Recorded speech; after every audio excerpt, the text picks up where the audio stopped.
আপনি যে কাজটা করতেছেন সমাজের সকল মানুষ এই কাজটাকে যে অ্যাপ্রিসিয়েট করবে, প্রশংসা করবে বা আপনার কাজটাকে যে বাহবা দিবে, এইরকম চিন্তাভাবনা যদি থেকে থাকে বাদ দিয়ে দেন। সমাজের সকল মানুষ আপনার কাজটাকে পছন্দ করবে না, কেউ করবে কেউ করবে না। তাই বলে আপনি আপনার নিজেকে কাজ করা থেকে বন্ধ করবেন না। Don't stop yourself. আপনি আপনার কাজ মনোযোগ দিয়ে করে যান। এই সমাজের মানুষ যারা আপনার কাজটাকে প্রশংসা এখন করতেছে না, আপনাকে নিয়ে সমালোচনা করতেছে, আপনি যদি একবার ক্লিক করে যান, আপনার কাজটা যদি একবার ক্লিক করে যায়, একবার যদি আপনি ওই কাজটাকে সফলতা দিতে পারেন, সেই মানুষই আপনাকে প্রশংসায় ভাসাবে। So don't stop yourself. আপনি আপনার কাজ মনোযোগ সহকারে করে যান। কে কি বললো না বললো ওটা এখন চিন্তা করার বিষয় না। আপনার একটাই চিন্তা যে আপনাকে সফল হইতে হবে, ব্যর্থ হওয়ার কোনো পথ নাই। Remember it.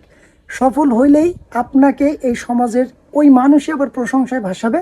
আর যদি আপনি এখান থেকে কোনো কারণে ফেল করেন, তাহলে আপনাকে সমালোচনার সম্মুখীন হতে হবে এবং নিচু হতে হবে। So don't stop your self. আপনাকে সফল হইতেই হবে।